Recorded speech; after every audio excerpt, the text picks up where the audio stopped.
A new Rasmussen Reports poll out today shows President Joe Biden with a 45% approval rating, while 53% of those surveyed, well, they're not so happy with the job that he's doing so far. Meanwhile, recent polling data shows President Biden leading the pack among those seeking the Democratic presidential nomination with 69% support. That is compared to Robert F. Kennedy Jr.'s 9.5% support and Marianne Williamson's 6%. And to help us unpack these numbers and more is Susan Crabtree, White House and national political correspondent for Real Clear Politics. Susan, great to see you again. According to the polling data, it seems that President Biden has really strong support among Democrats. This despite questions over his mental fitness and age, and even the upheaval over the illegal drugs recently discovered at the White House. That said, why do you think he's the favorite right now, and what makes him stand out?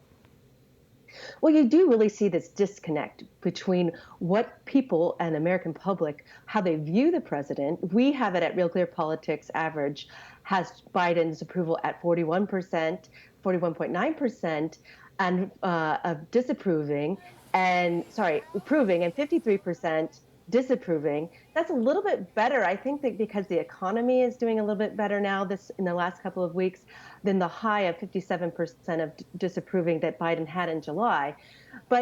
And you also have the direction of the country with only 23.6% of people believing it's on the right track.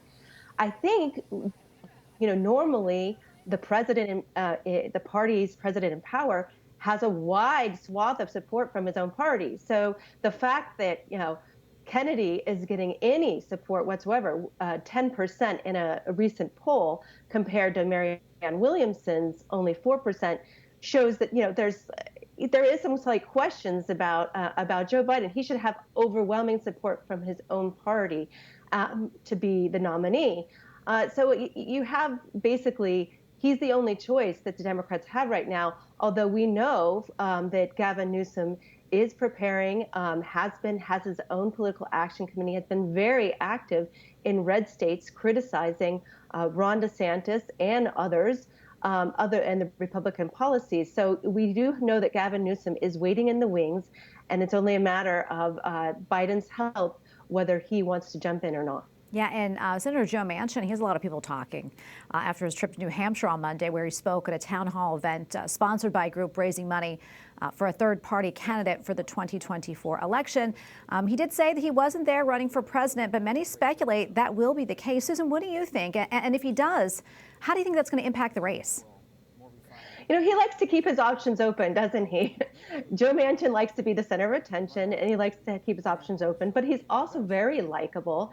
And I think that people are dissatisfied. A large swath of the American public are dissatisfied with the two choices that we have that seem to be the front runners on either side, with Donald Trump running away, it seems, with the nomination, at least so far, but it's very early in the race, and Joe Biden. So Manchin has a lane, and he is trying to see if he has a lot of decisions in his future. He has to decide whether he wants to run again for the Senate. And his fellow Democratic senators are definitely urging him to do so because they know, as a Democrat, that he would likely take votes away from Democrats. But he has pushed back at that notion, saying, Ross Perot didn't help elect Bill Clinton. Are you saying that Ross Perot helped elect Bill Clinton? So, I think that it would be very interesting. He says he's not just doing it as for fun, or to help elect Donald Trump, that he would actually run to win.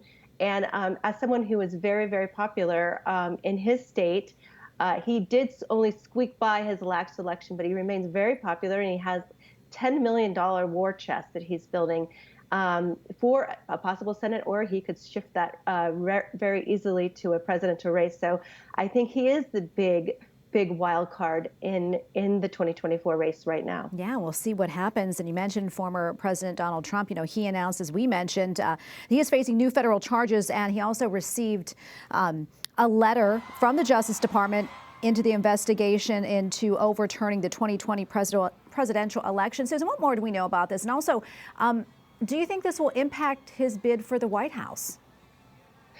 It seems like he has been pretty Teflon so far. This will be his third indictment if he does get indicted. The target letter is a good indication that it's on the way. But it seems like his lawyers haven't really didn't really expect this. They thought maybe. We've heard reports that they thought it would be he would be cited as an unindicted co-conspirator. This has to do with the January 6th and his sort of whether he meddled with that election results and was responsible for some of the chaos on January 6th. But as we've seen, that the grand jury has called witnesses like Jared Kushner, very close to the White House, former White House aide Hope Hicks. So they're concerned that this is getting closer to him, and they're zeroing in on Trump's mindset. I think that in terms of its impact on the race, his loyal base is extremely supportive of him. It's almost like they see these indictments as a challenge, as proving what Donald Trump likes to say, that the Justice Department is out to get him, and it's witch hunts upon witch hunts that are politically motivated.